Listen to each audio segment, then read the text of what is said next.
Hello everyone. चलिए, तो basic concept के लेक्चर में आज हम statement of cash flow discuss करने वाले हैं, जिसको एक स्टैंडर्ड कवर करता है जिसका नाम है IS 7, इंटरनेशनल अकाउंटिंग स्टैंडर्ड 7। ठीक है। अभी हमें ये ध्यान नहीं देना है कि हम स्टैंडर्ड पढ़ रहे हैं, हम सिर्फ यहाँ पर स्टेटमेंट ऑफ कैश फ्लो को समझने वाले हैं। देखिए, वैसे तो अगर स्टेटमेंट ऑफ कैश फ्लो की अगर बात करी जाए तो आप 12th से इसको पढ़ते हुए 11th से आप इसको पढ़ते हुए आ रहे हो, यानी कि जब से कॉमर्स में एंटर हुए हो तब से आपने कैश फ्लो स्टेटमेंट को पढ़ा हुआ है। ठीक है। तो यहाँ पर हम उसके क्रक्स को पढ़ने वाले हैं, पूरा कैश फ्लो स्टेटमेंट ना पढ़कर हम उसके मेन मेन पॉइंट्स को यहाँ पर बेसिक लेक्चर्स में कवर करने वाले हैं। चलिए, क्योंकि बहुत सारी जैसे आप आईएफआरएस देखोगे तो आईएफआरएस में और हमारे इंडियन सिस्टम में क्या डिफरेंस है ये भी हम देखने वाले हैं। और आप जब यूएस गेप की बात करते हैं तो यूएस गेप में भी क्या डिफरेंस होता है वो भी हम यहाँ पर कंपेरेटिव स्टडी पढ़ने वाले हैं, है ना। तो अल्टीमेटली हम क्या करने वाले हैं यहाँ पर, इसके क्रक्स को समझेंगे कि स्टेटमेंट ऑफ कैश फ्लो बनाते क्यों है, क्या नीड है। जबकि हमारे यहाँ पर ऑलरेडी एक स्टेटमेंट होता है, स्टेटमेंट बोलो या अकाउंट बोलो, कैश अकाउंट होता है। कैश अकाउंट क्या इन्फॉर्मेशन देता है? कैश अकाउंट आपको कैश इनफ्लो और कैश आउटफ्लो की इंफॉर्मेशन देता है। तो फिर क्या जरूरत है हमें कैश फ्लो स्टेटमेंट बनाने की, जब हमें ऑलरेडी कैश अकाउंट ये सारी इंफॉर्मेशन दे देता है। तो जब हम कैश अकाउंट को देखते हैं, जैसे मैं समरी यहाँ पर ओपन करता हूँ एक कैश अकाउंट की, यहाँ पर एक समरी है कैश अकाउंट की। अब ये कैश अकाउंट की समरी आपको क्या बता रही है कि ओपनिंग बैलेंस कितना है और क्लोजिंग बैलेंस कितना है। ठीक है। और क्या इंफॉर्मेशन दे रही है आपको ये? आपको यहाँ पर इंफॉर्मेशन मिल रही है इस कैश अकाउंट से कि कितना कैश रिसिप्ट हुआ है ड्यूरिंग द पीरियड। ठीक है ना, कि रिसीवेबल से कितना, कमीशन से कितना आया, सेल ऑफ इन्वेस्टमेंट, लोन लिया, इंटरेस्ट एंड डिविडेंड मिला हमको। तो ये आपको क्या मिल रहा है, डिफरेंट डिफरेंट ट्रांजेक्शन से कितने कितना अमाउंट मिला है और कितना कितना पेमेंट गया हुआ है। ये इन्फॉर्मेशन तो आपका कैश अकाउंट भी दे रहा है। फिर हम कैश फ्लो स्टेटमेंट क्यों बनाते हैं? हमें क्यों नीड है कैश फ्लो स्टेटमेंट की? क्यों बनाना चाहिए हमें स्टेटमेंट ऑफ कैश फ्लो जबकि हमारे पास कैश अकाउंट है? तो है ना, इसकी नीड को समझते हैं पहले तो। जो हमारा कैश अकाउंट होता है वो हमें कैटेगरी वाइज इंफॉर्मेशन नहीं देता, यानी कि हमें एनालिटिकल वे में डाटा प्रेजेंट नहीं करता। एनालिटिकल वे में, जैसे सपोज दैट ये आपके सामने कैश अकाउंट है, आपको ये पता करना है कि आपका जो प्रिंसिपल रेवेन्यू है वो कहां से आता है, ऑपरेशन से आता है आपके। ठीक है ना। तो वहां से प्रिंसिपल यानी कि आपके ऑपरेटिंग एक्टिविटी से कितना इनफ्लो आउटफ्लो फ्लो हो रहा है ये आपको यहां पर पता नहीं चल रहा है।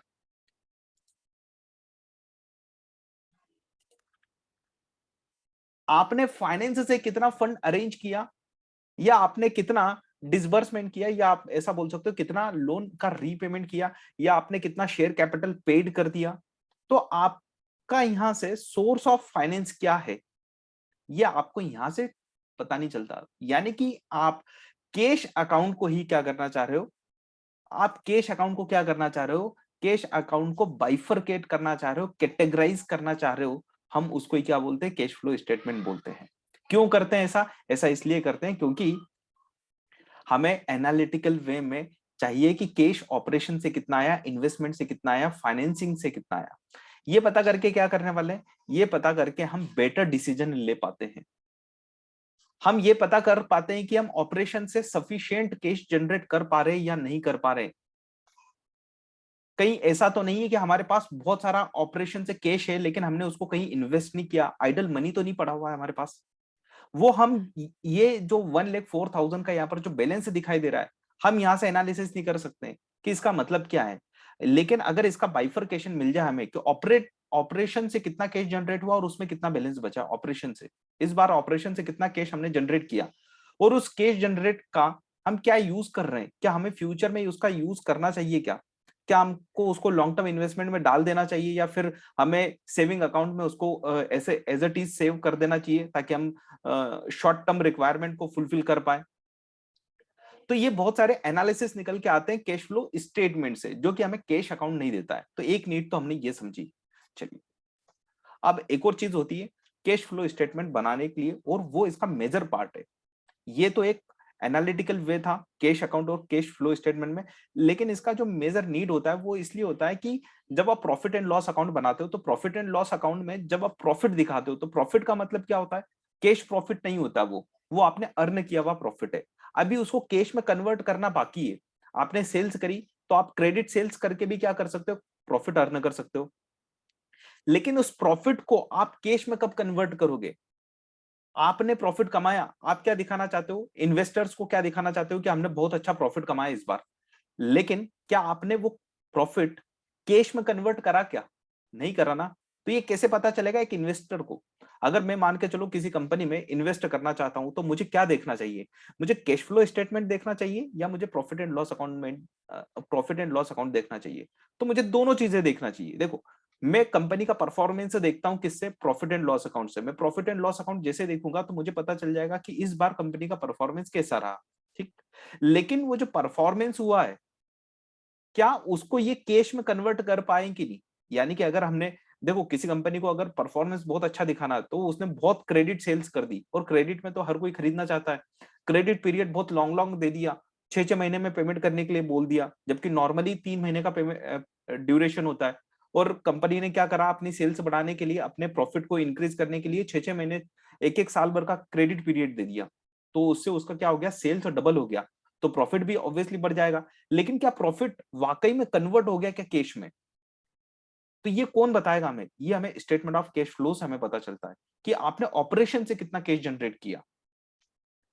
तो स्टेटमेंट ऑफ कैश फ्लो क्या है? Statement of cash flow are the useful addition to the financial statement of a company because accounting profit is not the only indicator of the performance.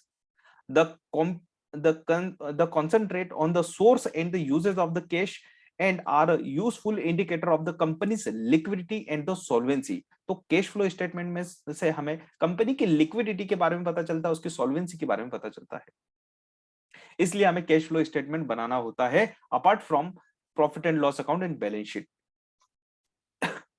चले, यहाँ पे कुछ आर्गुमेंट भी दिए हुए हैं, है ना, कि कैश फ्लो स्टेटमेंट क्यों बनाना चाहिए। मतलब प्रॉफिट एंड लॉस से कंपेयर करके दिया हुआ है। जैसे एक शेयर होल्डर है, शेयर होल्डर्स क्या करता है, share holders right believe that if a company makes a profit, share holder के दिमाग में क्या चलता है कि अगर कंपनी प्रॉफिट कमा रही है तो प्रॉफिट कमा रही है तो उसको डिस्ट्रीब्यूट भी करेगी, यानी कि वो डिविडेंड डिस्ट्रीब्यूट करेगी। लेकिन कंपनी के पास अगर कैश ही नहीं होगा तो कैसे डिस्ट्रीब्यूट करेगी? इसका मतलब क्या हुआ, सिर्फ प्रॉफिट अर्न करने से शेयर होल्डर की एक्सपेक्टेशन पूरी हो जाएगी, ऐसा जरूरी नहीं है। वो प्रॉफिट कैसे अर्न किया हुआ है वो ज्यादा मायने रखता है। तो अगर आपको क्लियर पिक्चर देखना है किसी ऑर्गेनाइजेशन की, कोई ऑर्गेनाइजेशन का जिसका प्रॉफिट एंड लॉस अकाउंट देख रहे हो और उसके परफॉर्मेंस के बारे में आप सोच रहे हो कि यार ये कंपनी तो बहुत अच्छा परफॉर्म कर रही है, इसमें इन्वेस्टमेंट करना चाहिए, तो आप उसके कैश फ्लो स्टेटमेंट को देख लो कि कैश जनरेट कर पा रही है कि नहीं। ऑपरेटिंग एक्टिविटी में कैश जनरेट हो रहा है तो आप एक बार सोच सकते हो कि हाँ इन्वेस्टमेंट करना चाहिए। कि कंपनी क्या कर रही है, क्रेडिट सेल्स भी बहुत दे रही है लेकिन उसकी रिकवरी भी कर पा रही है। एक एम्प्लॉय की क्या एक्सपेक्टेशन होती है कि अगर कंपनी का प्रॉफिट बढ़ेगा तो उसकी सैलरी बढ़ेगी नेक्स्ट ईयर। लेकिन अगर कंपनी के पास कैश ही ना हो पेमेंट करने के लिए, तो कैश सैलरी का पेमेंट करने के लिए कैश ना हो तो फिर वो कैसे कर पाएगी? यानी कि लिक्विडिटी बड़ा मायने रखती है, ना कि प्रॉफिटेबिलिटी। चलिए, तो ये बेसिक सी कुछ चीजें लिखी हुई है, हम आते हैं इसके ऑब्जेक्टिव पर कि क्या ऑब्जेक्टिव है ना। देखिए, मैं वापस आपको बता रहा हूँ कि आप IS 7 नहीं पढ़ रहे हो, आप सिर्फ एक स्टेटमेंट ऑफ कैश फ्लो पढ़ रहे हो, ताकि क्या है कि आप पे एक्स्ट्रा बर्डन नहीं आएगा माइंड पे। आप सोचोगे कि आप एक स्टैंडर्ड पढ़ रहे हो तो आपके माइंड पर एक्स्ट्रा बर्डन आ जाएगा। आप ऐसा सोचो कि आप स्टेटमेंट ऑफ कैश फ्लो ही पढ़ रहे हो, क्योंकि हम यहाँ पर एक यूएस गैप और IFRS में जो डिफरेंस है उसको भी कवर करने वाले हैं आगे। The aim of statement of cash flow is to provide the information for the user of financial statement about any entity's ability to generate cash and cash equivalent, as well as the indicating the cash need of the entity. The statement of cash flow provide the historical information about the cash and cash equivalent, classifying the cash between the operating, investing and the financing activity. यानी कि cash flow statement क्या है, केवल और केवल ये classify करता है, कैटेगराइज करता है आपके कैश अकाउंट को, है ना। कैश अकाउंट में, कैश अकाउंट क्या दिखाता है, कैश इनफ्लो कैश आउटफ्लो। वैसे ये क्या दिखा रहा है आपका, ये आपका कैश अकाउंट ही है जिसको हमने क्या कर दिया, बाइफरकेट कर दिया, क्लासिफाइड कर दिया, या फिर हम बोल सकते हैं कैटेगराइज कर दिया इन 3 एक्टिविटी, है ना। 3 कैटेगरी में पूरे कैश अकाउंट को हमने क्या कर दिया, बांट दिया। जिससे हमें क्या एनालिसिस मिलेगा, क्या एनालिसिस मिलेगा हमें कि ऑपरेशन से हमने कितना कैश इनफ्लो किया या आउटफ्लो किया, इन्वेस्टिंग में कितना हमने इनफ्लो किया या आउटफ्लो किया, फाइनेंसिंग से कितना इनफ्लो आउटफ्लो किया, ये हमें पता चल जाता है। इसके बेसिस पर हमारा क्या होता है, डिसीजन होता है। इसके बेसिस पर हम पता कर पाते हैं कि हमने कितना फाइनेंस से अमाउंट लिया और उसको कितना बिजनेस में लगा, कितना हमने ऑपरेशन में लगाया या फिर हमने उसको इन्वेस्टिंग में लगाया। चलिए यहाँ पे डेफिनेशंस को कवर कर लेते हैं, जो कोर डेफिनेशंस है। जैसे कैश फ्लो का मतलब क्या होता है? Cash flow includes cash inflow, cash outflow. Cash comprise cash on hand. Cash का मतलब क्या होता है? Cash, cash in hand and demand deposit. यानी कि अगर आपने बैंक में डिपॉजिट किया है ना, डिमांड डिपॉजिट मतलब आप जिस दिन बैंक में जाओगे बैंक को आपको पे करना ही होगा, that is the demand deposit, है ना। जो सेविंग अकाउंट में अमाउंट होता है आपका, वो डिमांड डिपॉजिट होता है जनरली। तो हम इसको क्या मान रहे हैं? हम इसको कैश के इक्विवेलेंट ही मान रहे हैं। हम इसको क्या हम इसको कैश ही मान रहे हैं कि हमारे एक ही पॉकेट में रखा है, भले बैंक में रखा है, फिर भी आप उसको क्या मान रहे हो? कैश मान के चलते हो। कैश इक्विवेलेंट, अब ये इसकी बड़ी इंपॉर्टेंट डेफिनेशन है। कैश इक्विवेलेंट, कैश इक्विवेलेंट क्या है? बहुत बच्चे यहाँ पर कंफ्यूज होते हैं। और पूरे कैश फ्लो स्टेटमेंट में देखा जाए तो सब कुछ इजी है। करना क्या होता है? हमें कैश अकाउंट को ही हमें क्या करना होता है? कैटेगराइज करना होता है। लेकिन ये जो टर्मिनोलॉजी, ये बड़ी इंपॉर्टेंट रोल प्ले करती है पूरे कैश फ्लो स्टेटमेंट में। Cash equivalent are the short term, देखो हम इसको तोड़ तोड़ के पढ़ेंगे। Cash equivalent are the short term highly liquid investment. क्या है ये? Short term highly liquid investment है। ठीक है, हम क्या पढ़ रहे हैं यहाँ पर? कैश इक्विवेलेंट की डेफिनेशन पढ़ रहे हैं। यानी कि हम ऐसे इन्वेस्टमेंट जो शॉर्ट टर्म है उनको हम कैश के इक्विवेलेंट ही मान रहे हैं। मतलब हम ये बोल रहे हैं कि वो हमारे पॉकेट में ही है। पॉकेट में कब होगा? जब हम उस शॉर्ट टर्म इन्वेस्टमेंट को, यानी कि उस इन्वेस्टमेंट को हम तुरंत हाईली लिक्विड, मतलब कि हम उसको तुरंत क्या कर सकते हैं? सेल्स कर सकते हैं। तो हाईली लिक्विड होना चाहिए आपका इन्वेस्टमेंट। और उसका पीरियड कैसा होना चाहिए? मेच्योरिटी क्या होना चाहिए उसकी? शॉर्ट टर्म होना चाहिए, है ना, 1-2 महीने 3 महीने। that are readily convertible to known amount of the cash and which are subject to insignificant risk of change in value। और उसमें किसी प्रकार की कोई रिस्क नहीं होना चाहिए। रिस्क कैसी?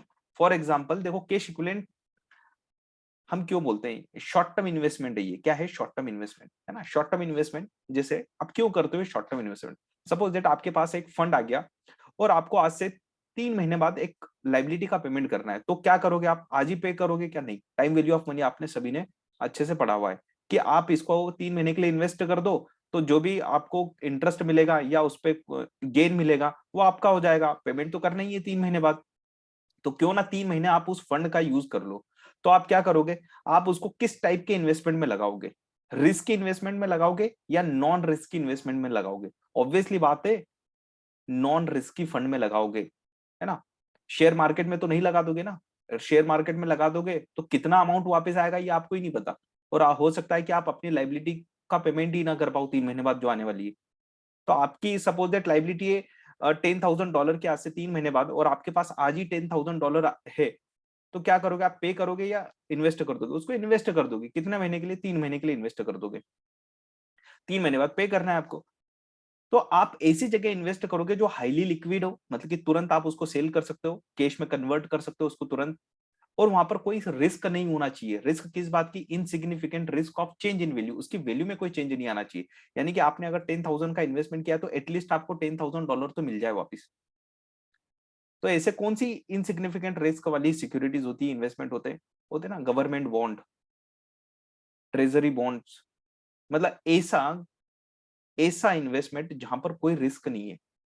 अदरवाइज आपको 10,000 पे करना है 3 महीने बाद, आपने शेयर मार्केट में कर दिया कि आपका शेयर मार्केट में बहुत अच्छा नॉलेज है और आपने शेयर मार्केट में इन्वेस्ट कर दिया, और वो 10,000 की वैल्यू आपने जो इन्वेस्ट किया था वो हो गई 6,000।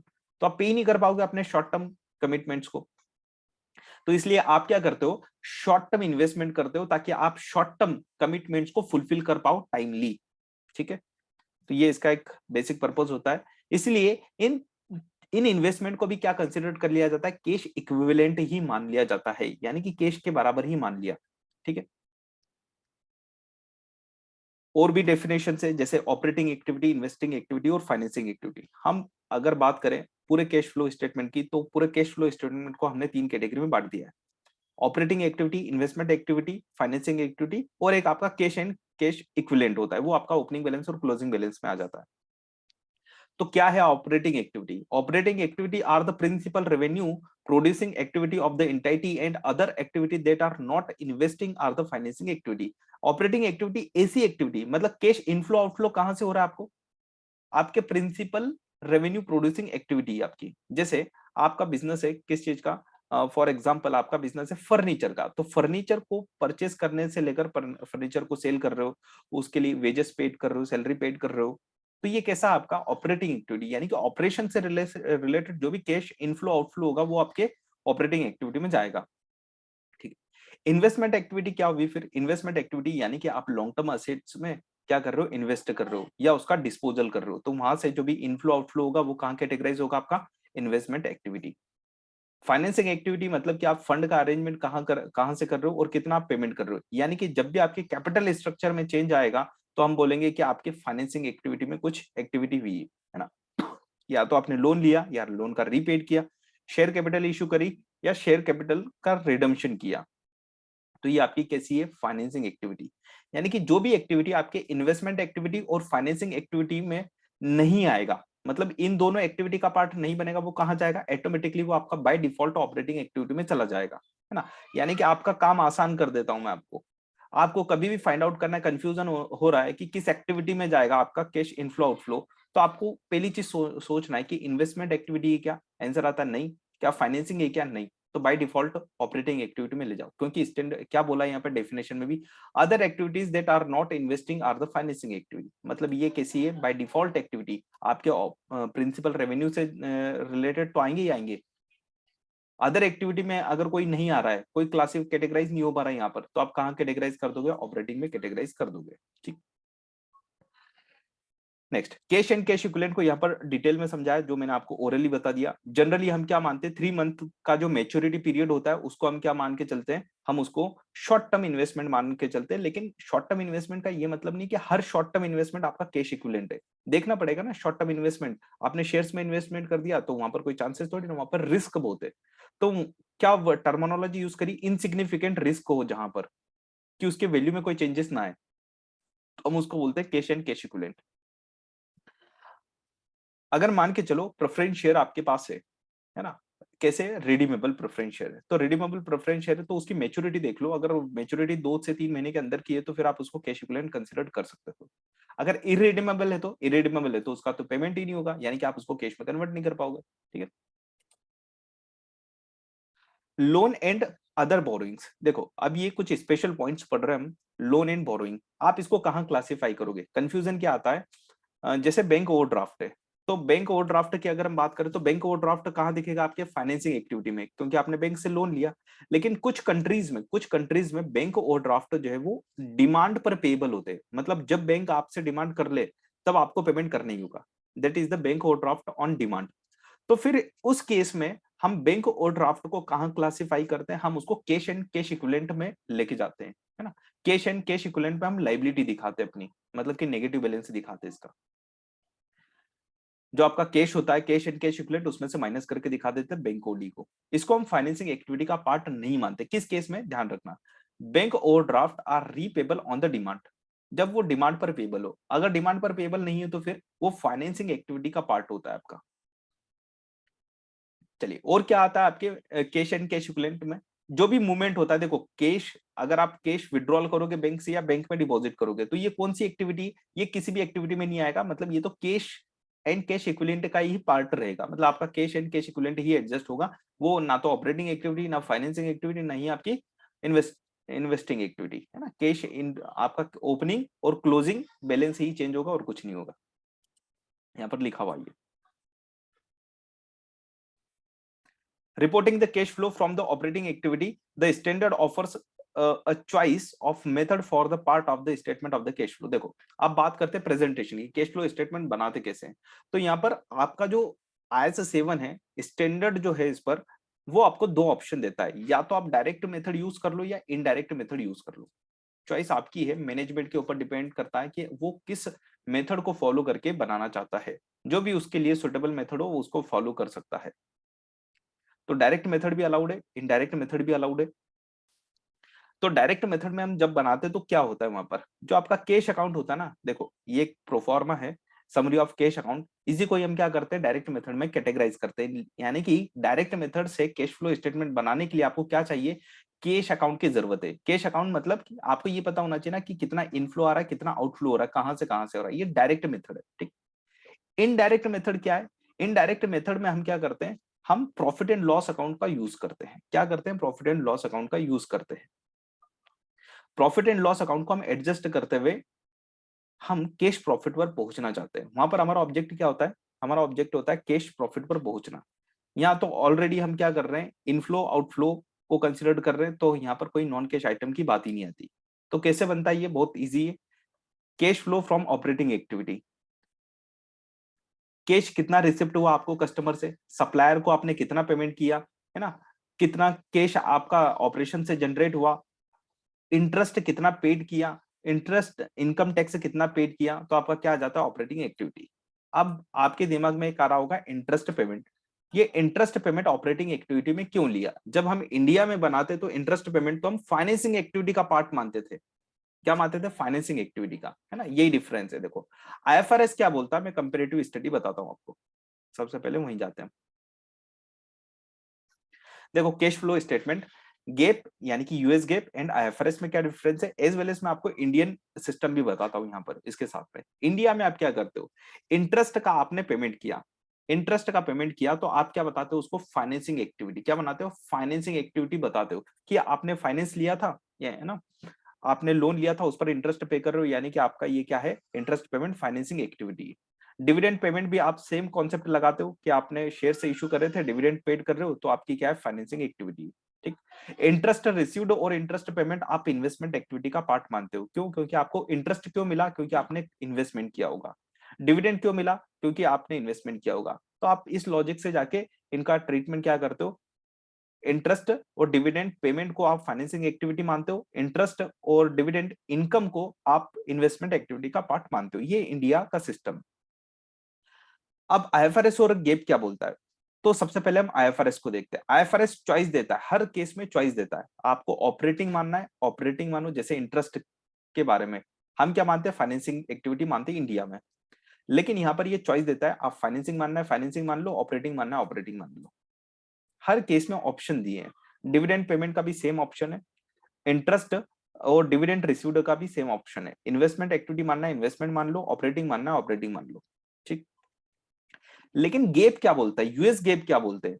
जो भी बच्चे यूएस टैक्सेशन, यूएस ऑर्गेनाइजेशन में काम कर रहे हैं, या फिर उनको जब भी फाइनेंशियल स्टेटमेंट बनाना हो या कैश फ्लो स्टेटमेंट बनाना हो यूएस की कंपनी का, है ना, जिनको यूएस में रिपोर्टिंग करना है, तो कैश फ्लो स्टेटमेंट गेप के अकॉर्डिंग बनेगा। ठीक है, ना कि आईएफआरएस के अकॉर्डिंग।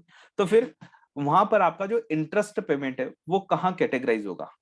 वो आपके कंपलसरी ऑपरेटिंग सेक्शन में क्लासिफाई होगा, यानी कि ऑपरेटिंग एक्टिविटी का पार्ट है। डिविडेंड पेमेंट फाइनेंसिंग एक्टिविटी का पार्ट है।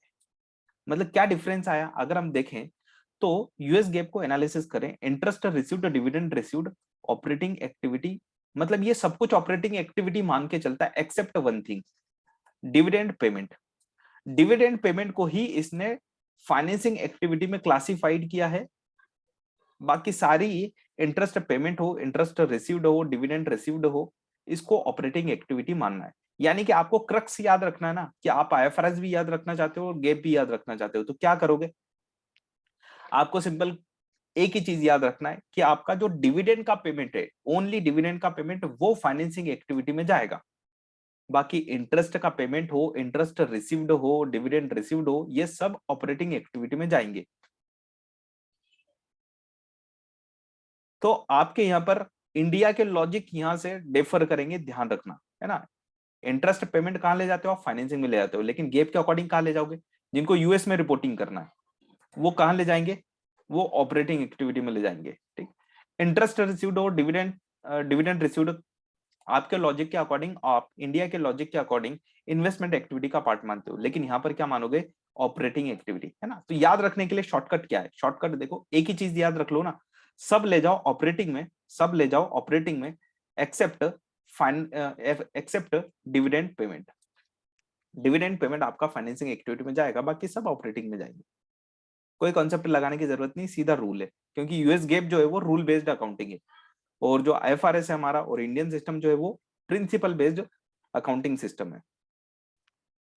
चलिए, तो ये हमने देखा कंपैरिजन, इसका फॉर्मेट गिवन है, आप वो पढ़ लेना। एक क्वेश्चन करते हैं हम डायरेक्ट मेथड का, ठीक है। डायरेक्ट मेथड का भी ऑपरेटिंग एक्टिविटी में देखेंगे कैसे हम फाइंड आउट करते हैं कि कितना कैश इनफ्लो हुआ, कितना आउटफ्लो हुआ। एक कंपनी है जिसकी इंफॉर्मेशन गिवन है यहाँ पर, क्या क्या इंफॉर्मेशन है? ए, purchase from suppliers were 19,500, of which 2,550 was unpaid at the year end. Brought forward payable were 1,000. चलिए, हमें क्या फाइंड आउट करना है? कैश इनफ्लो या आउटफ्लो पता करना है ना। तो यहाँ पर क्या है, ये परचेज करा हुआ है, तो हमें क्या पता करना होता है? हमें ऑपरेटिंग एक्टिविटी में पता करना है कैश फ्लो कितना आया कितना गया। सप्लायर को हमने कितना पेमेंट किया, यहाँ से हमें क्या पता चलेगा कि सप्लायर को कितना पेमेंट किया। चलो मैं एक एक्टिविटी आपको बताता हूँ, फिर आगे के आंसर आपको करना है। जैसे हम सप्लायर का निकाल रहे हैं अभी, है ना, क्रेडिटर को कितना, सप्लायर को कितना पेमेंट किया, तो हम देखेंगे ओपनिंग बैलेंस क्या है उसका, हमारी लाइबिलिटी कितनी थी ओपनिंग में। तो यहाँ पर देखो, परचेज फ्रॉम द सप्लायर वर 19,500, हम ड्यूरिंग द पीरियड क्या कर रहे हैं, परचेज कर रहे हैं 19,500 की।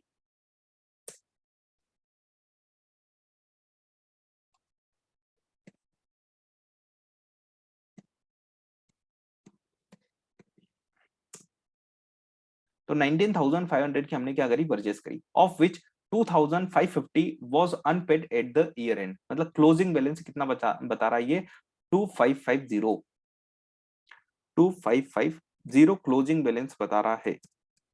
मतलब हमारी लाइबिलिटी अभी भी कितनी है, इतनी लाइबिलिटी है हमारी। ओपनिंग में कितनी लाइबिलिटी देख लेते हैं, ये भी हमारी लाइबिलिटी हो गई, क्रेडिट दिखा दिया मैंने। ओपनिंग बैलेंस कितना है, ब्रॉट फॉरवर्ड पेबल वर $1,000, तो $1,000 हमारा क्या है, ओपनिंग लाइबिलिटी है। तो अगर देखा जाए, अगर हम इन दोनों को प्लस कर दे, तो हमें क्या पता चलता है कि हमारी टोटल लाइबिलिटी कितनी हो गई थी। ओपनिंग इतना बैलेंस था और हमने परचेस किया 19,500 का, तो हमारा टोटल ड्यू था वो 20,500 था। इतना हमारा क्या था, लाइबिलिटी था। उसमें से अभी भी हमारा लाइबिलिटी कितना बचा हुआ है, 2,550 का लाइबिलिटी बचा हुआ है। इट मींस हमने कुछ पेमेंट कर दिया होगा, तभी हमारी लाइबिलिटी रिड्यूस हो रही। कितना पेमेंट किया, तो हम क्या करेंगे, 20,500 में से हम माइनस कर देंगे 2,550, तो हमारा क्या निकल के आ गया, पेमेंट निकल के आ गया कि हमने ड्यूरिंग द पीरियड इतना पेमेंट किया होगा। तो ये हमारा क्या निकल के आ गया, पेमेंट निकल के आ गया, यानी कि कैश आउटफ्लो निकल के आ गया हमारा, कि सप्लायर को कितना पेमेंट गया है, 19,950। तो कैश फ्लो में हमें क्या फाइंड आउट करना है, यही फाइंड आउट करना है। बहुत इजी होता है। देखो कभी कभी है ना, हम कहाँ फंस जाते हैं, हमें सब कुछ पता है कि कैश फ्लो स्टेटमेंट बनता कैसे, बस इन्हीं पॉइंट में हम फंस जाते हैं। जैसे पॉइंट नंबर बी का आंसर आपको बताना है चैट बॉक्स में, कि पॉइंट नंबर बी में कितना कैश आउटफ्लो या इनफ्लो है ना। आपको क्या बताना है, पॉइंट बी का आंसर बताना है कि कितना कैश इनफ्लो या कितना कैश आउटफ्लो है।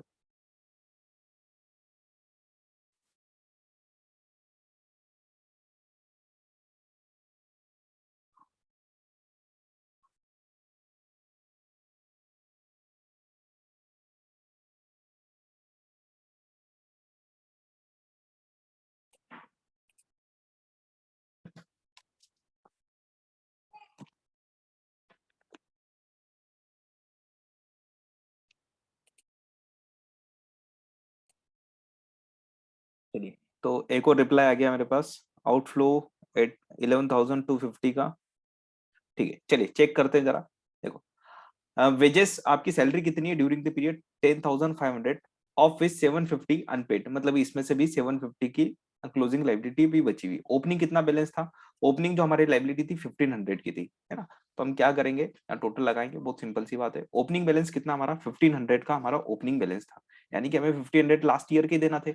इस साल की और सैलरी कितनी हो गई, सैलरी या वेजेस,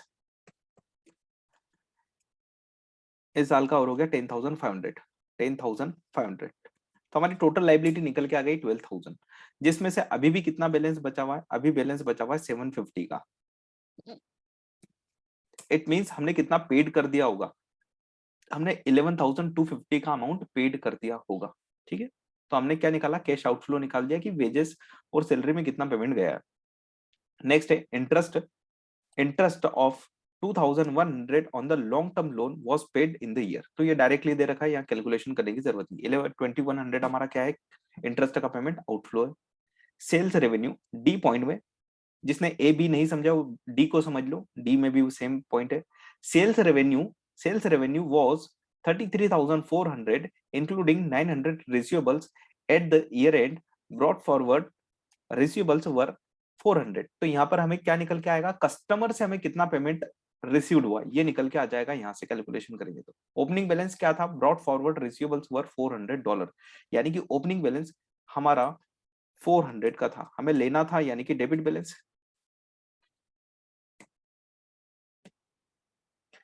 ठीक है, तो ओपनिंग बैलेंस था हमारा 400, हमने सेल्स करी 33,400 की, 33,400 की हमने क्या करी, सेल्स करी। और तो अब हमें डेटर्स से कितना लेना है, अकाउंट रिसीवेबल से 33,800 का अमाउंट लेना है।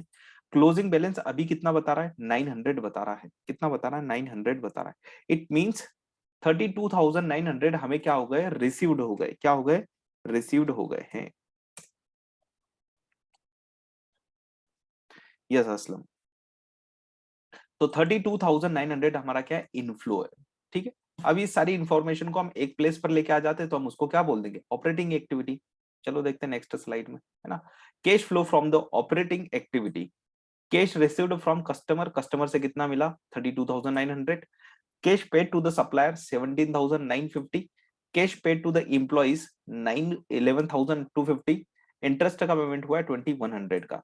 तो net cash flow from the operating activity कितना है हमारा, 1,600। आप इसको नेट करोगे, प्लस माइनस करोगे तो आपका नेट कितना निकल के आएगा, 1,600। इसका मतलब क्या हुआ, इसका मतलब ये हुआ कि आपने ऑपरेशन से कितना कैश जनरेट किया, ऑपरेशन से आपने कितना कैश जनरेट किया, $1,600। चलो अब बात करते हैं यूजिंग द इनडायरेक्ट मेथड। ये बहुत इजी मेथड है, पता नहीं बच्चे इसको क्यों टफ मान के चलते हैं। इनडायरेक्ट मेथड, इनडायरेक्ट मेथड में कुछ भी नहीं है। आपको जो नेट प्रॉफिट है, आपका प्रॉफिट एंड लॉस, देखो अल्टीमेटली आपको क्या निकालना है कि आपके बिजनेस में कितना कैश इनफ्लो हुआ, कितना आउटफ्लो हुआ। अब आप बेस क्या ले रहे हो, आप प्रॉफिट एंड लॉस को बेस ले रहे हो। आप प्रॉफिट एंड लॉस को एडजस्ट कर रहे हो, क्या एज्यूम करके एडजस्ट कर रहे हो पता है, आप ये निकालना चाहते हो कि ये जो प्रॉफिट है ये कैश में कितना कन्वर्ट हुआ, ये कैश में कितना कन्वर्ट हुआ। तो जो आप नेट प्रॉफिट या लॉस लेते हो वो कैश प्रॉफिट नहीं होता आपका। क्यों नहीं होता, क्योंकि उसमें कुछ ऐसे एडजस्टमेंट हुए होते हैं जो नॉन कैश होते हैं, है ना। तो हम उसको क्या करते हैं, एलिमिनेट कर देते हैं। एग्जांपल के लिए डेप्रिसिएशन, तो आप क्या करते हो, डेप्रिसिएशन को हटा देते हो। Losses, loss on sale of assets, ये भी क्या नॉन कैश आइटम है, आप उसको क्या करते हो, उसको भी एलिमिनेट कर देते हो। तो हम क्या देख रहे हैं यहाँ पर, हम इनडायरेक्ट मेथड में नेट प्रॉफिट और लॉस को बेस बनाते हैं, उसको एडजस्टमेंट करते हैं, बस इतना ही काम होता है। तो कैसे करेंगे हम इसको, तो हम इसको कुछ यहाँ पर एग्जांपल लिखे हुए हैं, जैसे changes during the period in the inventory, आपके इन्वेंट्री में कितना चेंजेस आया, एक तो इसका इंपैक्ट पड़ेगा। आपके रिसीवेबल्स में, आपके पेबल्स में कितना चेंजेस आया। नॉन कैश आइटम क्या है आपके, अदर आइटम जैसे जैसे हम ऑपरेटिंग एक्टिविटी की बात करें, है ना। चलो ये तो पॉइंट स्किप कर देते हैं यहाँ से, इतने ही दो पॉइंट में हम समझ जाएंगे। देखो करना क्या होता है, आपको कैटेगराइज करना है। प्रॉफिट एंड लॉस अकाउंट को बेस मान के चलोगे तो आपने पूरा प्रॉफिट, जो प्रॉफिट आप शो कर रहे हो, क्या आपने उतना कैश जनरेट किया है क्या ऑपरेशन से, अगर प्रॉफिट आपका आ रहा है तो। ऑपरेशन से नहीं करा ना, क्योंकि उसमें कुछ ऐसी भी एक्टिविटी इंक्लूडेड है, यानी कि उसमें कुछ ऐसे भी फिगर्स इंक्लूडेड है, जैसे for example interest income include है ना। इंटरेस्ट इनकम इंक्लूड है, वो तो इन्वेस्टमेंट एक्टिविटी का पार्ट है, तो वो इन्वेस्टमेंट एक्टिविटी में जाना चाहिए। तो वो क्यों दिख रही है हमारे प्रॉफिट एंड लॉस अकाउंट में, तो हम उसको क्या करते हैं, एलिमिनेट कर देते हैं। यानी कि ऑपरेटिंग एक्टिविटी का अगर हमें निकालना है कि कितना कैश जनरेट किया हमने, तो हमें क्या करना पड़ेगा, दो चीजें करना पड़ेगी। एक अदर एक्टिविटी का जो भी हिस्सा है वो अदर एक्टिविटी में डाल देंगे, इन्वेस्टिंग से रिलेटेड है, फाइनेंसिंग से रिलेटेड है तो वहां पर पहुंचा देंगे। और एक और आइटम नॉन कैश आइटम को एलिमिनेट कर दो, वो तो कहीं भी नहीं जाएंगे। मतलब ना ऑपरेटिंग में जाएंगे, ना इन्वेस्टिंग में जाएंगे, ना फाइनेंसिंग में, नॉन कैश आइटम है, क्योंकि कैश का फ्लो ही नहीं हुआ, इसलिए वो कंसिडर्ड ही नहीं होगा। तो जो भी हमने कंसिडर्ड किया हुआ है जब प्रॉफिट एंड लॉस निकालने में, तो हम क्या करते हैं, एडजस्ट करते हैं। जैसे डेप्रिसिएशन अगर माइनस हुआ है ऑलरेडी, तो हम उसको क्या कर देंगे, ऐड कर देंगे। ठीक, इंटरेस्ट एक्सपेंसेस हम क्या कर रहे हैं यहाँ पर, एड बैक कर रहे हैं। क्यों, क्योंकि हम एक्चुअल में कितना इंटरेस्ट पेड किया है वो माइनस कर सके, है ना। हम क्या लेने वाले हैं, इंटरेस्ट पेड लेने वाले, ना कि इंटरेस्ट एक्सपेंसेस, इसलिए हमने यहाँ पर इंटरेस्ट एक्सपेंसेस को ऐड कर दिया। लॉसेस को हमने एड बैक कर दिया। ठीक है, उसके बाद इंक्रीज या डिक्रीज हुआ आपके इन्वेंट्री में, तो हम उसको ट्रीट करेंगे। देखो अब यहाँ पर आपके लॉजिक्स आप वापस लगाओ, 11th में जो लगाते थे। जब आपका यहाँ पर आप पढ़ते थे करंट असेट्स और करंट लाइबिलिटी, अगर करंट असेट्स इंक्रीज हो रही तो आप क्या करते थे, आप उसको आउटफ्लो मानते थे। करंट असेट्स अगर डिक्रीज हो रही है तो आप क्या मानते थे, आप उसको इनफ्लो मानते थे, है ना, ऐसा मानते थे। जैसे सपोज दैट आपका रिसीवेबल्स कम हुआ तो आप उसको क्या मानते हो, इनफ्लो मानते हो, है ना। अजम्पशन क्या होता है वहां पर कि आपके रिसीवेबल्स कम हो गए यानी कि पेमेंट रिसीव्ड हो गया, ठीक है। पेबल्स, जब आपके पेबल्स डिक्रीज होते हैं तो आपका आउटफ्लो होता है, क्यों, आपने पेमेंट कर दिया होगा। इंक्रीज होते हैं तो पेबल्स, आप इसको इनफ्लो मानते हो। ये एडजस्टमेंट करने के बाद आप कहां पर पहुंच जाते हो, cash generate from operation, operation से इतना कैश जनरेट किया, उसमें से फिर आपने इंटरेस्ट पेड किया। अब इंटरेस्ट पेड आप कहां लेते थे, फाइनेंसिंग एक्टिविटी में। लेकिन आईएफआरएस आपको चॉइस देता है कि आप उसको ऑपरेटिंग भी मान सकते हो, इन्वेस्टमेंट भी मान सकते हो, ठीक। लेकिन as per US gap interest payment कहां जाएगा, ऑपरेटिंग में ही, ध्यान रखना है ना। सिर्फ एक चीज जाती है डिविडेंड पेमेंट फाइनेंसिंग एक्टिविटी में as per US GAAP. Income tax paid, income tax paid कहां जाएगा, यहीं जाएगा, ठीक है। क्योंकि इनकम टैक्स पेड के बारे में आपको मैं एक इंफॉर्मेशन दे दूं। अगर आप ये पता कर पाओ कि इनकम टैक्स किससे रिलेटेड है, आपके लॉन्ग टर्म असेट्स से रिलेटेड है ना, इन्वेस्टमेंट एक्टिविटी से रिलेटेड है अगर इनकम टैक्स, तो आप वहां क्लासिफाई कर सकते हो। हम जनरली इनकम टैक्स कहां लेते हैं, ऑपरेटिंग एक्टिविटी में लेके चलते हैं, क्योंकि हम ये मान के चल रहे हैं कि प्रॉफिट पर ही हम क्या दे रहे हैं, इनकम टैक्स दे रहे हैं। लेकिन अगर मान के चलो आपका इनकम जो टैक्स है वो किस पर है, कैपिटल गेन पर, यानी कि आपके आपने इन्वेस्टमेंट सेल किया, आपने इन्वेस्टमेंट सेल किया, तो वो तो इन्वेस्टमेंट एक्टिविटी का पार्ट हुआ, उस पे गेन हुआ आपको। तो अगर आप रिलेट कर पा रहे हो कि कितना वहां से हुआ है, आप आइडेंटिफाई कर पा रहे हो कि income tax related to the financing activity या interest, income tax related to the financing activity या इन्वेस्टमेंट एक्टिविटी, तो आप वहां पर एट्रीब्यूट कर दो उतना पार्ट। लेकिन अगर आप नहीं कर पा रहे हो तो कोई दिक्कत नहीं है, स्टैंडर्ड आपको इतना ऑप्शन देता है कि आप उसको क्या मान के चलोगे, generally by default income tax paid जो है आपका ऑपरेटिंग एक्टिविटी का पार्ट होगा, बाय डिफॉल्ट ऑपरेटिंग एक्टिविटी का पार्ट होगा। लेकिन आप अगर उसको क्या कर पा रहे हो, क्लासिफाई कर पा रहे हो, यानी कि उसको आप पता कर आइडेंटिफाइड कर पा रहे हो कि इन्वेस्टमेंट एक्टिविटी से रिलेटेड इतना इनकम टैक्स है, तो फिर आप वहां क्लासिफाई कर दो उसको, कोई दिक्कत नहीं है। जनरली आप क्या करोगे, इनकम टैक्स को ऑपरेटिंग एक्टिविटी का ही पार्ट मानोगे। तो net cash flow from the operating activity ये आ जाएगा आपका। चलो एक क्वेश्चन भी करते हैं, ये आपका कंपेरेटिव स्टेटमेंट है, ठीक है, ऑलरेडी हो गया था हमारा। एक एग्जाम्पल है, एग्जाम्पल को समझेंगे हम सिर्फ, है ना, इसको सॉल्व नहीं करना है, हमें समझना है केवल। तो ये आपका क्वेश्चन है, एग्जाम्पल है, ठीक है। ये आपका प्रॉफिट एंड लॉस अकाउंट दे रखा है, 2002 का ये प्रॉफिट एंड लॉस अकाउंट है। रेवेन्यू दे रखी है 720 की। कुछ एक्सपेंसेस है जैसे raw material consumed, stock cost, depreciation. अब जैसे डेप्रिसिएशन आया हमारे सामने, हमारा माइंड यहाँ पर क्या करता है, हाँ इसको तो एड बैक करना है। Loss on the disposal of non current assets, ये दोनों के दोनों क्या है, नॉन कैश आइटम है, ये तो कैश फ्लो में आना ही नहीं चाहिए, इसको तो सीधे सीधे बाहर करेंगे। इंटरेस्ट पेबल, हम इंटरेस्ट पेबल नहीं लेते, इंटरेस्ट पेड लेते हैं, ठीक। आगे टैक्सेशन, ये टैक्सेशन जो यहाँ पर लिखा होता है ये क्या होता है, प्रोविजन फॉर टैक्स होता है, ये टैक्स पेड नहीं होता है, टैक्स पेड हमें निकालना होगा, ठीक है। तो यहाँ पर क्या दिया हुआ है, आपका प्रॉफिट दिया हुआ है। अब देखो यहाँ पर अजम्पशन क्या लेते हैं, लिखा हुआ कहीं नहीं है लेकिन हम लेते हैं, अजम्पशन जरूर है। जब हम इनडायरेक्ट मेथड में कैश फ्लो स्टेटमेंट बनाते हैं तब हम अजम्पशन लेके चलते हैं, ये जो प्रॉफिट है ये कैश प्रॉफिट है, क्या है, कैश प्रॉफिट है, हम ये मान के चलते हैं। तो बाद में जब हमें ये पता चलता है नहीं नहीं ये जो कैश प्रॉफिट आपने निकाला ये थोड़ा सा गलत निकाला है, क्यों गलत निकाला है, क्योंकि इसमें से डेप्रिसिएशन माइनस कर दिया, डेप्रिसिएशन तो कैश आउटफ्लो हुआ ही नहीं। तो फिर हम इसको एड बैक करते हुए चलते हैं, क्या करते हैं हम, एड बैक करते हुए चलते हैं।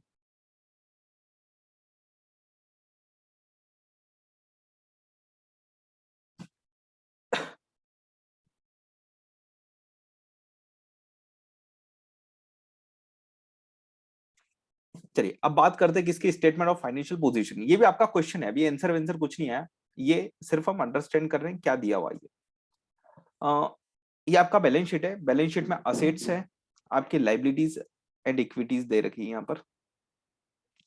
तो असेट्स में क्या क्या आपका प्रॉपर्टी प्लांट एंड इक्विपमेंट है, जिसमें आपका दे रखा है कॉस्ट, उसका कॉस्ट कितना है और उसका एक्यूमुलेटेड डेप्रिसिएशन कितना है, ठीक है ना। और यहाँ पर कैरिंग अमाउंट दे रखा है। वैसे ही करंट असेट्स में दे रखा है इन्वेंट्री, ट्रेड रिसीवेबल्स और बैंक दे रखा है, ठीक है। टोटल असेट्स, उसके बाद इक्विटी दे रखा है, उसका नॉन करंट लाइबिलिटी एटसेट्रा दे रखा है, ठीक है। टैक्सेशन का भी दे रखा है कितना पेबल है, ट्रेड पेबल वगैरह दे रखे। तो हमारे सामने ये बैलेंस शीट है, ये हमारे सामने क्या है, प्रॉफिट एंड लॉस अकाउंट है, और हमसे क्या पूछा जा रहा है, और कुछ इन्फॉर्मेशन है। During the year the company paid $90,000 for the new piece of machinery. एक नई मशीनरी है 90,000 की, ड्यूरिंग द ईयर परचेस करी है। Dividend paid during the 2002 total 66,000 and interest paid was 28,000। Company treated the dividend paid as an operating cash flow. Company की देखो policy क्या है, डिविडेंड को क्या मान के चल रही है, कंपनी डिविडेंड पेमेंट को मान के चल रही है ऑपरेटिंग एक्टिविटी का पार्ट। आईएफआरएस हमें क्या देता है, ऑप्शन देता है कि आप डिविडेंड पेमेंट को फाइनेंसिंग एक्टिविटी मान सकते हो या फिर ऑपरेटिंग एक्टिविटी मान सकते हो। तो कंपनी क्या मान के चल रही है यहाँ पर, कंपनी की पॉलिसी इसको ऑपरेटिंग कैश फ्लो मान के चलना है। चलिए, तो डिविडेंड पेड कितना करा है, 66,000 ड्यूरिंग द पीरियड। इंटरेस्ट कितना,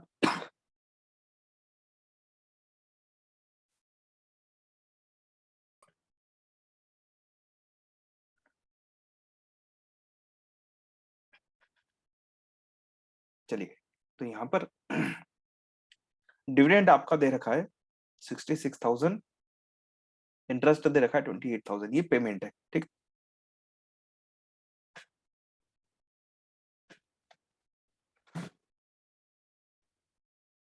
अब हम इसके एनालिसिस पार्ट पर आते हैं। हमें यहाँ पर क्वेश्चन सॉल्व नहीं करना है, समझना है केवल।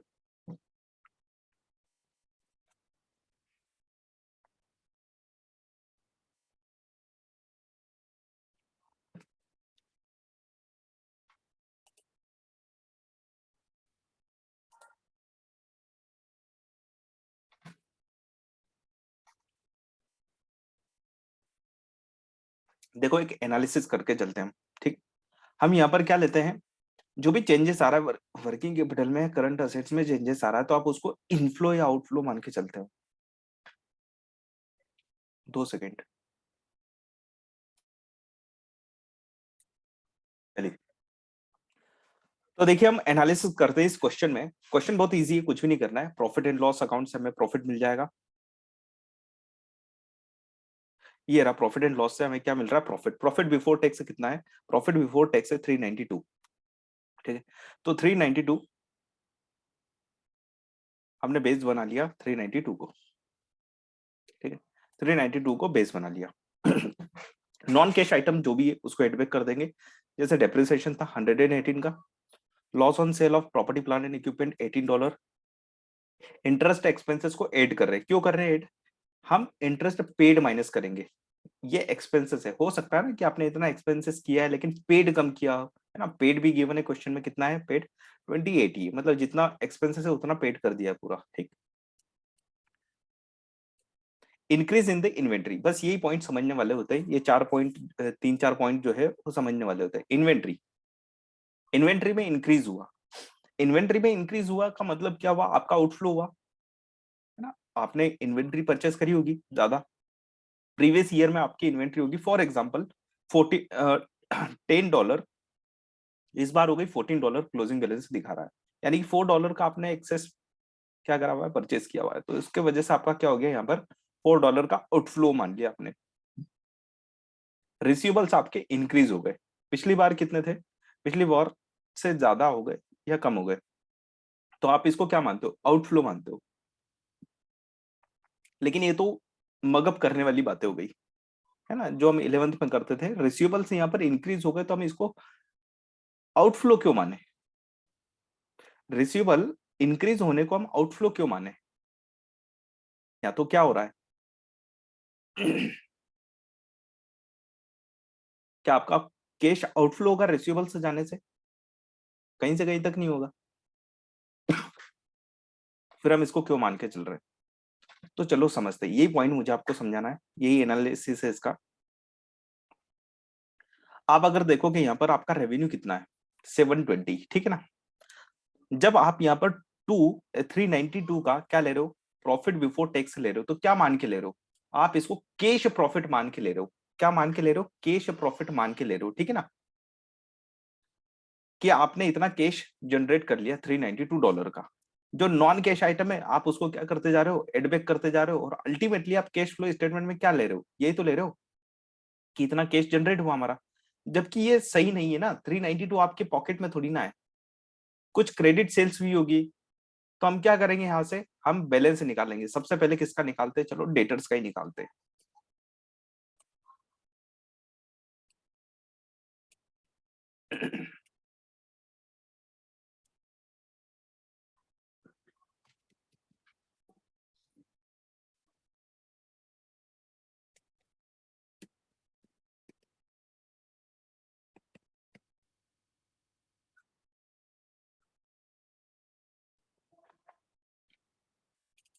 Particular amount 10।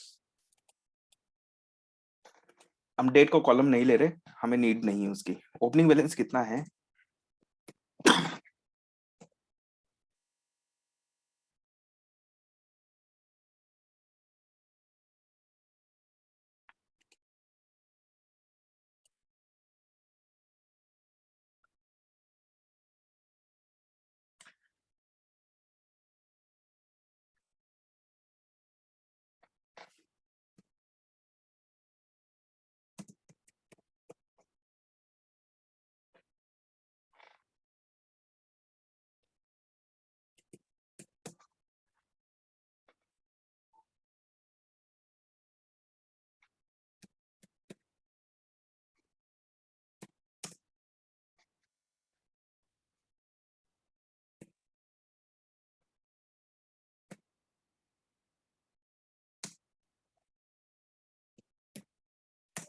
देखो क्या करा हमने, यहाँ पर बैलेंसिंग फिगर निकाल लिया।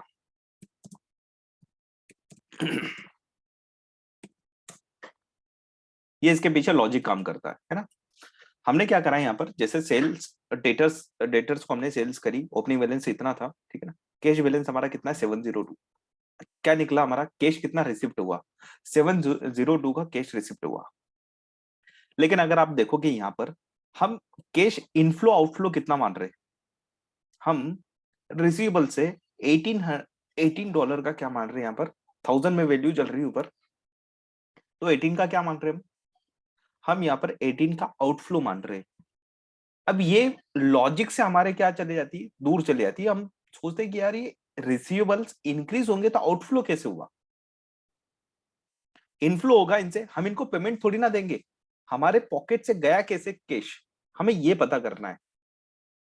तो हम ये 11th 12th में तो मगअप कर लेते थे कि हाँ, कि वहां पर हमें यही बताया जाता था कि इंक्रीज होगा आपका करंट असेट्स, तो आप उसको आउटफ्लो मान लेना। लेकिन अब इसके कॉन्सेप्ट पर जाए तो कॉन्सेप्ट क्या बोलता है, देखो आपका कैश इनफ्लो कितना है पता है, 702। लेकिन आपने कितना कंसिडर कर लिया, आपने 720 कंसिडर कर लिया। कितना इनफ्लो कंसिडर कर लिया, जब आप ये प्रॉफिट कंसिडर कर रहे थे ना, तब आपने पूरा की पूरा 720 कंसिडर कर दिया। सेल्स भी इंक्लूड थी ना ये प्रॉफिट निकालने में। ये 720 आपने पूरा की पूरा क्या मान लिया, प्रो इनफ्लो मान लिया। कैश में आ गई, ये सेल्स कन्वर्ट हो गई ऐसा मान लिया आपने। लेकिन ऐसा नहीं हुआ, आपका कैश कितना आया डेटर्स से, ओनली 702 आया है। इसका मतलब क्या हुआ, आपने कितना इनफ्लो ज्यादा मान लिया था, कितना इनफ्लो ज्यादा मान लिया, 720 आपने कंसिडर करा, है ना। ये सेल्स आपकी 720 ठीक, लेकिन आपका इनफ्लो तो 702 का है। यानी कि $18 का आपने इनफ्लो ज्यादा कंसिडर कर लिया। ज्यादा इनफ्लो कंसिडर कर लिया, इट मींस इसको रिवर्स करने के लिए आपको क्या करना पड़ेगा, आउटफ्लो मानना पड़ेगा। क्या मानना पड़ेगा, इसको आउटफ्लो मानना पड़ेगा। आपने ज्यादा इनफ्लो मान लिया, एक्सेस इनफ्लो कंसिडर, आपने एक्सेस इनफ्लो कंसिडर कर लिया था $18 का, इसलिए आप इसको क्या मानोगे, आउटफ्लो करोगे।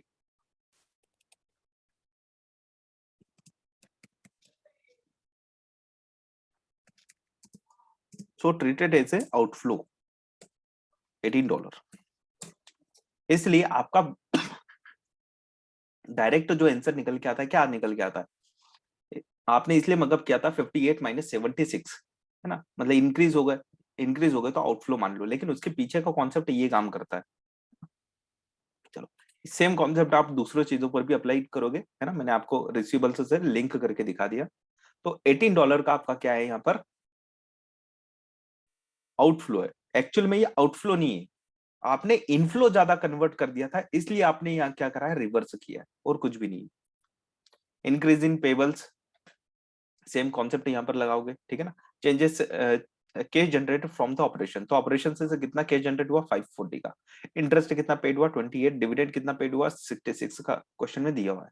अब एक जो पॉइंट और है हमारा, टैक्स पेड। टैक्स पेड कैसे निकाला, टैक्स पेड जब भी आप देखोगे तो आपको हमेशा देखना चाहिए opening balance closing balance, same. 86 का आपका ओपनिंग बैलेंस है, ठीक है। टैक्स ओपनिंग बैलेंस कितना है, ओपनिंग बैलेंस है 86, मतलब आप आपकी लाइबिलिटी कितनी है, आपकी लाइबिलिटी ओपनिंग में थी 86 की, ठीक है। ड्यूरिंग द पीरियड आपने प्रोविजन कितना बनाया, यानी कि आपने पीएनएल में कितना चार्ज किया, provision for income tax. Provision for income tax आपका कहां से दिखता है, आपका प्रॉफिट एंड लॉस से, है ना, कि आपने कितना चार्ज किया पीएनएल पर इस बार आपने चार्ज किया 124 का, 124 का प्रोविजन है, यानी कि आपकी टोटल टैक्स लाइबिलिटी कितनी है अगर देखा जाए तो $210 की। उसमें से अभी भी क्लोजिंग कितनी बता रही है, क्लोजिंग हमें दिखाई देगी बैलेंस शीट में 102 की, अभी भी हमारी लाइबिलिटी दिखाई दे रही है, कितनी, 102 की। इट मींस हमने पेड कितना कर दिया, हमने पेड कर दिया है 108। तो 108 हमने क्या कर दिया है, पेमेंट कर दिया है हमने, है ना। तो हमारा क्या निकला यहाँ से, हमारा टैक्स पेमेंट निकल के आ गया 108। वैसे यहाँ पे इंफॉर्मेशन दी है ना। 108 का एक्सप्लेनेशन आपको मिल जाएगा एक्सेल में कि ये कैसे फाइंड आउट किया, वैसे यहाँ पर दिया हुआ है, एक बार वापस से समझ लो। हम बैलेंस शीट में देखेंगे ओपनिंग हमारा टैक्स कितना था, ओपनिंग लाइबिलिटी कितनी, 86।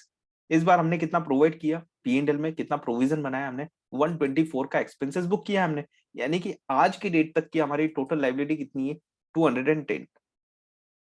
लेकिन बैलेंस शीट क्लोजिंग बैलेंस कितना बता रही है, 102 बता रही है। इट मींस हमने कुछ ना कुछ पेड किया होगा, कितना पेड किया, इन दोनों का डिफरेंस। तो हमने क्या निकाला, पेड कितना किया, तो कैसे निकाला, 210 माइनस 102। तो 108 का आपका क्या आ रहा है, टैक्स पेड आ रहा है। तो इस टाइप से आपका ऑपरेशन से कैश फ्लो निकल के आ जाएगा। Cash flow from the investment activity निकालोगे आप। आपने PPT property plant and equipment purchase किया $90 का, ये क्वेश्चन में गिवन है। Receipt from the sale of the property plant and equipment, चलो ये वर्किंग नोट में आपको बता देता हूँ, ठीक है। बाकी तो सिमिलर, बाकी कुछ नहीं है आपको। सॉरी, इक्विटी से कितना रिसीव्ड हो रहा है, लॉन्ग टर्म से इनफ्लो आउटफ्लो, ये तो बाकी इजी चीजें हैं। मैं आपको ये पॉइंट बता देता हूँ ये कैलकुलेशन कैसे होता है, क्योंकि यही प्रॉब्लम आती है सबसे ज्यादा बच्चों को। Receipt from sales of the property plant and equipment, ठीक है, ये दिखा रहे हैं $12 का इनफ्लो। अब ये कैसे दिखा रहे हैं हम फाइंड आउट करेंगे। तो क्वेश्चन पर जाते हैं, हम देखते हैं कि यहाँ पर क्वेश्चन में एक आपको लॉस दिखाई दे रहा है, $18 का लॉस दिख रहा है कि आपने कोई property plant and equipment sale करी। बाकी कई इंफॉर्मेशन नहीं है आपको। परचेज की इंफॉर्मेशन है, क्या है परचेज की इंफॉर्मेशन है कि 90,000 का आपने परचेज किया था मशीन ड्यूरिंग द पीरियड, और कुछ भी इंफॉर्मेशन नहीं। तो अब हमें कैसे फाइंड आउट करना है कि कितना रिसिप्ट हुआ, हमें क्या निकालना है, रिसिप्ट कितना हुआ प्रॉपर्टी प्लांट एंड इक्विपमेंट से। तो ये इंफॉर्मेशन अब हमें फाइंड आउट करना होती है, ये एक तरीके से एक मिसिंग डाटा है, मिसिंग डाटा है, या फिर हम फाइंड आउट करेंगे इसको, कैसे फाइंड आउट करते हैं अब देखते हैं। तो हमें देखना पड़ेगी बैलेंस शीट। बैलेंस शीट में गए तो कॉस्ट देखो, यहाँ पर आपको प्रॉपर्टी प्लांट एंड इक्विपमेंट में दो चीजें दे रखी, कॉस्ट और उससे रिलेटेड डेप्रिसिएशन, ठीक। तो प्रीवियस डेट पर कितनी कॉस्ट थी, 1560, इस डेट पर कितनी हो गई 1560। तो अगर हम इन दोनों को कंपेयर करें, ओपनिंग बैलेंस 1560, क्लोजिंग बैलेंस, ये कॉस्ट का only, cost of PP, PP मतलब प्रॉपर्टी प्लांट एंड इक्विपमेंट। तो इसका बैलेंस है कॉस्ट ओनली 1596। तो डिफरेंस आ रहा है, तो आप बोलोगे सर परचेज भी किया था बिटवीन द पीरियड, चलो उसको भी ले लेते हैं।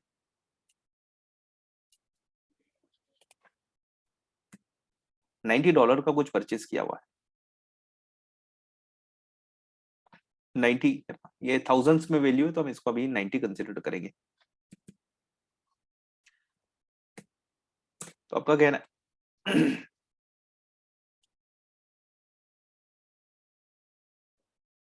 1650 का क्लोजिंग बैलेंस होना चाहिए था, लेकिन बैलेंस शीट कितना दिखा रही, 1596। इट मींस कुछ ना कुछ सेल किया आपने। तो $54 का आपने क्या करा, सेल्स किया।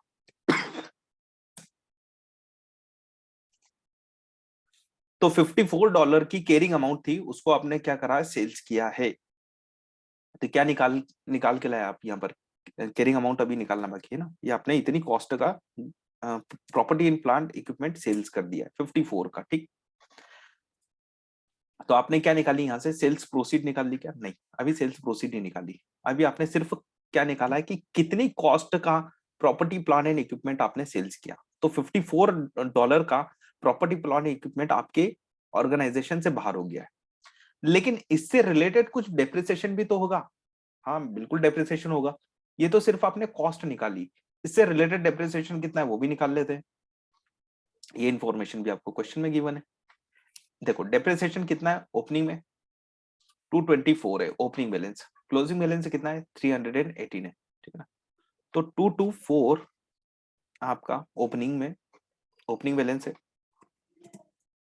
ओपनिंग बैलेंस है ना, एक्यूमुलेटेड डेप्रिसिएशन अकाउंट है। ड्यूरिंग द पीरियड आपने कितना डेप्रिसिएशन और चार्ज किया, depreciation charge during the period 118 का चार्ज किया है आपने। P&L से आपको मिल जाएगा ये इंफॉर्मेशन, डेप्रिसिएशन 118। तो अगर देखा जाए टोटल आपका यहां तक कितना होता है, ये आज की डेट तक का एक्यूमुलेटेड डेप्रिसिएशन है, टोटल एक्यूमुलेटेड डेप्रिसिएशन है ना। लेकिन हमें बैलेंस शीट क्लोजिंग बैलेंस कितना दिखा रही है, क्लोजिंग बैलेंस दिखा रही है हमें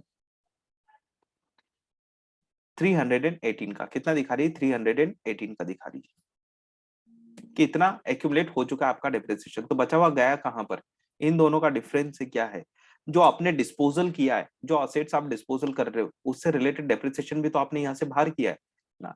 तो अल्टीमेटली आपकी जो केयरिंग अमाउंट है वो कैसे निकल के आएगी, जो ये प्रॉपर्टी प्लांट एंड इक्विपमेंट है इसकी जो केयरिंग अमाउंट कैसे निकल के आती है, कॉस्ट में से अगर हम माइनस कर दे, ये $54 की कॉस्ट का आप असेट से सेल कर रहे हो, उससे रिलेटेड एक्यूमुलेटेड डेप्रिसिएशन कितना है, उससे रिलेटेड एक्यूमुलेटेड डेप्रिसिएशन है $24 का।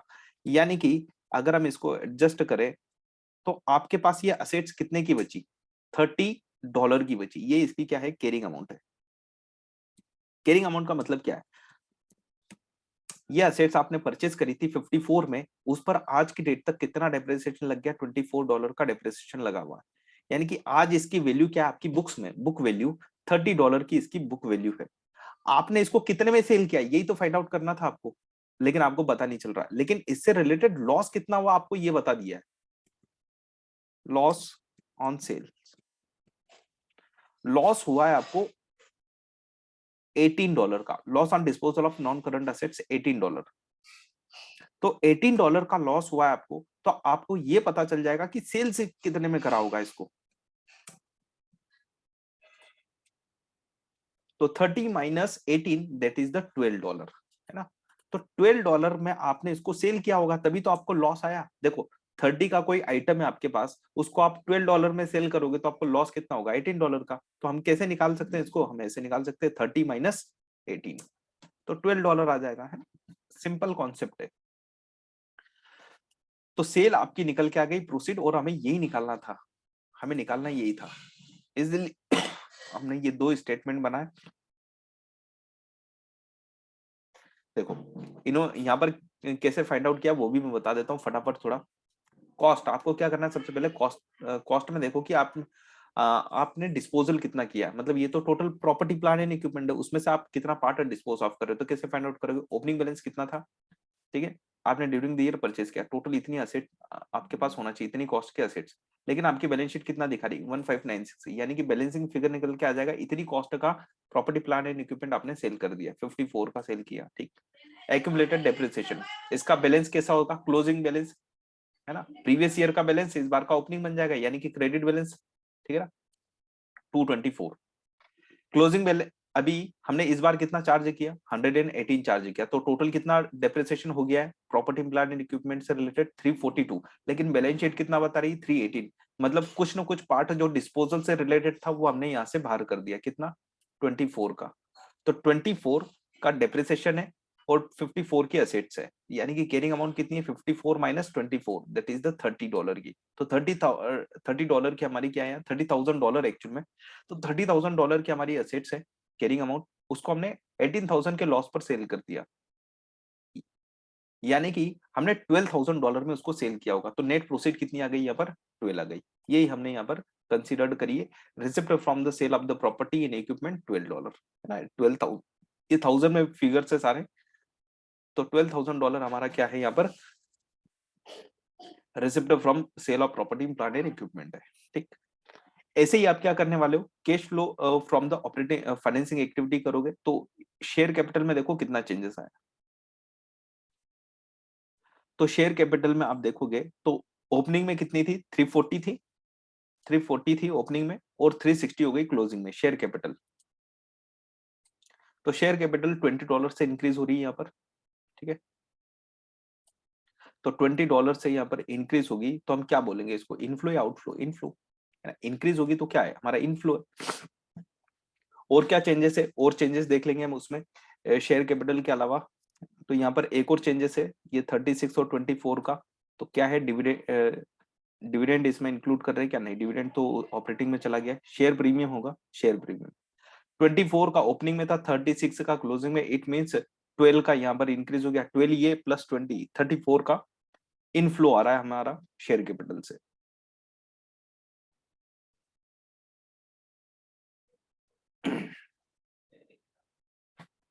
तो ये हो रहा हमारा 36, 360 प्लस 36 माइनस 340 माइनस 24, ये आ जाएगा $32 है ना, यानी कि $32,000 का हमारा क्या है, inflow from issue of share capital. वैसे आप लॉन्ग टर्म लोन का भी निकाल लेना, 500 और 200 का यहाँ पर बैलेंस दे रखा है।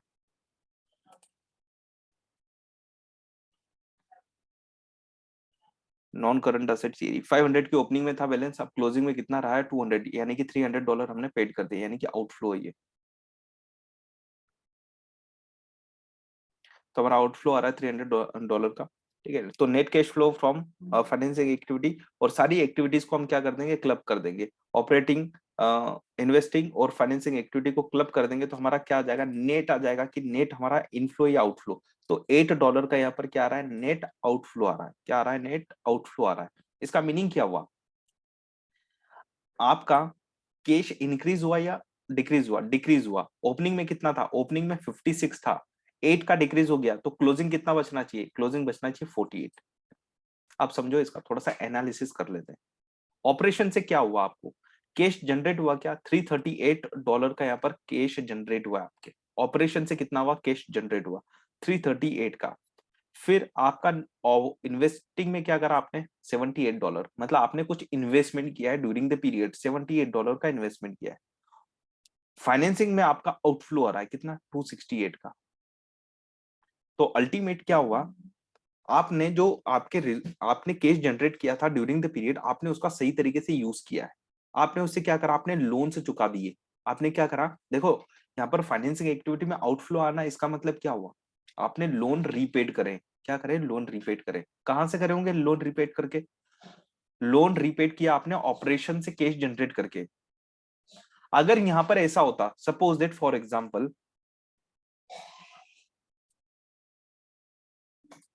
चलो ऑपरेटिंग एक्टिविटी, ऑपरेटिंग, इन्वेस्टिंग और फाइनेंसिंग, ये तीन एक्टिविटी, ठीक है। ओपनिंग बैलेंस कितना है आपके पास, opening cash and cash balance, opening cash and cash equivalent. Opening cash and cash equivalent है आपके पास 56 का, ऑपरेशन से 338, 338, इन्वेस्टिंग से -76, 78। फाइनेंसिंग से 268 -268। तो 48 का आपका क्या बनना चाहिए? क्लोजिंग बनना चाहिए। Closing cash and cash equivalent. Equivalent, ठीक है। अब इस चीज को समझो, इसका इंटरप्रिटेशन हमें निकालने आना चाहिए। क्या इंटरप्रिटेशन है इसका? कि आपने अपने ऑपरेशन से यानी कि कैश सफिशिएंट जनरेट किया और उस कैश का यूज कहाँ किया? इन्वेस्टमेंट करने में। और कहाँ किया? लोन का रीपेमेंट करने में। अभी भी आपके पास $48 का कैश बचा हुआ है। सपोज दैट यहाँ पर हम चेंज करते हैं, अगर ये आपका नेगेटिव होता, क्या होता? नेगेटिव होता। फॉर एग्जाम्पल ये होता आपका $20, क्या होता? $20 नेगेटिव, और आपका यहाँ से इन्वेस्टमेंट से आपने $500 अरेंज करे गए और आप 268 पेड कर रहे हो, ठीक है। तो आपका क्लोजिंग कितना बचेगा? 268 बचेगा, ठीक है। कितना बच रहा है? 268 बच रहा है। थोड़ा सा इसको कम कर देते हैं, इसको कर देते हैं हम 200 पे। तो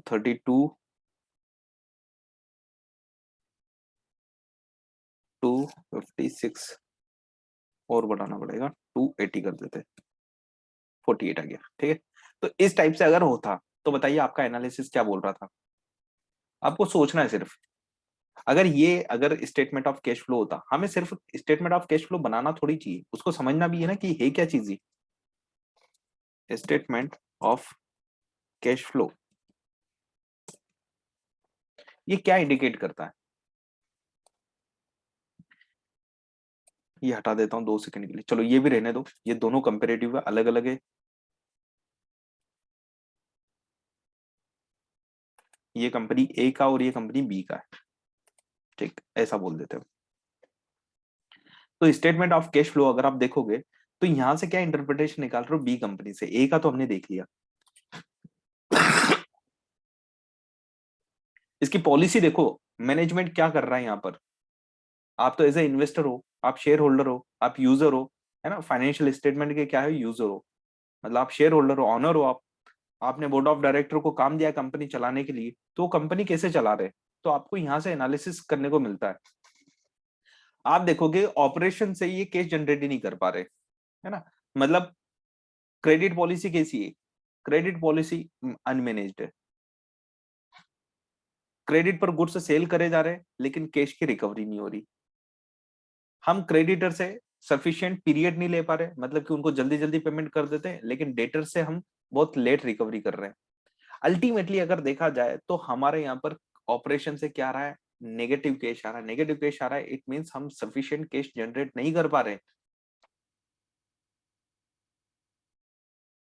तो हमने क्या करा? हमारे पास कैश की तो जरूरत है, हमें हमें लोन रीपे करना है, कहां से करेंगे? ऑपरेशन से तो कर नहीं पाए, तो हमने अपनी जो फिक्स्ड असेट्स थी वो सेल कर दी। देखो इनफ्लो आ रहा है आपका इन्वेस्टमेंट एक्टिविटी में, यानी कि आपने अपनी लॉन्ग टर्म असेट्स सेल कर दी। क्यों? क्योंकि आपको लोन रीपेमेंट करना था, आपको सैलरी पेमेंट करना थी, इंटरेस्ट पेमेंट करना था, इलेक्ट्रिसिटी पेमेंट करना था। इसके लिए आपने क्या करा?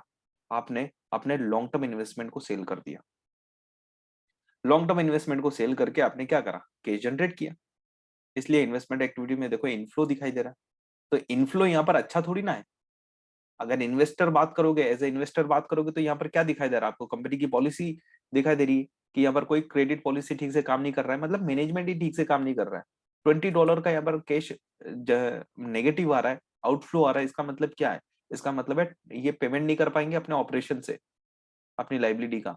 तो इनको क्या करना पड़ेगा? इनको या तो और लोन लेना पड़ेगा या फिर क्या करना पड़ेगा? अपना लॉन्ग टर्म इन्वेस्टमेंट सेल करना पड़ेगा। तो इन्होंने क्या करा? लॉन्ग टर्म इन्वेस्टमेंट सेल कर दिया। लॉन्ग टर्म इन्वेस्टमेंट सेल करके ये पेमेंट कर रहे हैं। तो इस टाइप से आप क्या कर सकते हो? एनालिसिस कर सकते हो स्टेटमेंट ऑफ कैश फ्लो का, है ना। तो statement of cash flow, cash cash account भी आपको क्या देता है? कैश इनफ्लो आउटफ्लो की जानकारी देता है, लेकिन वो क्या नहीं करके देता है? वो आपको इस टाइप से कैटेगराइज नहीं करके देता है, यानी कि एनालिसिस नहीं कर पाओगे उससे। लेकिन आप यहाँ से एक बहुत अच्छा एनालिसिस निकल के आता है ना। इसलिए स्टेटमेंट ऑफ कैश फ्लो की वैल्यू ज्यादा है। इन कंपेयर टू अगर प्रॉफिट एंड लॉस की अगर हम बात करें तो प्रॉफिट एंड लॉस अकाउंट में आप क्या कर सकते हो, प्रॉफिट को आप एडजस्ट कर सकते हो, क्रेडिट सेल्स कर दी, बोगस सेल्स कर दी, आपने प्रॉफिट बढ़ा दिया, लेकिन स्टेटमेंट ऑफ कैश फ्लो में कैश कहां से लाओगे ना, कैश आना जरूरी है। चलिए, तो ये टॉपिक हमारा यहाँ पर एंड होता है आपका। इसी एग्जाम्पल के थ्रू हमारा स्टेटमेंट ऑफ कैश फ्लो यानी कि IS 7 भी यहाँ पर कवर होता है ना। इसको कौन सा स्टैंडर्ड कवर करता है, अब देख लो। स्टैंडर्ड आप 11th से स्टैंडर्ड को फॉलो करते हुए आ रहे थे, है ना। स्टैंडर्ड कोई नई चीज नहीं है, आप 11th में भी इसको फॉलो करते हुए आ रहे हो, बस यहाँ पर अब मैंने नाम दे दिया उसका। ये IS 7 इसको गवर्न करता है। आईएस का मतलब क्या होता है, फुल फॉर्म क्या होता है, इंटरनेशनल अकाउंटिंग स्टैंडर्ड, है ना। तो IFRS क्या होता है, IFRS और IS एक ही चीज है। जब IFRS नहीं आए थे, मतलब कब, जब भी इंटरनेशनल अकाउंटिंग स्टैंडर्ड में मेजर मॉडिफिकेशन किया जाता है तो उसको फिर नाम चेंज करके IFRS नाम दिया जा रहा है, यानी कि ये इसके ओल्ड नेम है। IFRS के क्या है, ओल्ड नेम, हम ऐसा बोल सकते हैं। तो जैसे जैसे उसमें डेवलपमेंट होते जा रहे हैं, है ना, मेजर डेवलपमेंट होते जा रहे हैं, तो फिर IS को रिप्लेस किया जा रहा है IFRS से। तो धीरे धीरे IFRS आगे आने वाले फ्यूचर में आपको IS पूरे खत्म हो जाएंगे, IFRS नाम ही दिखेगा।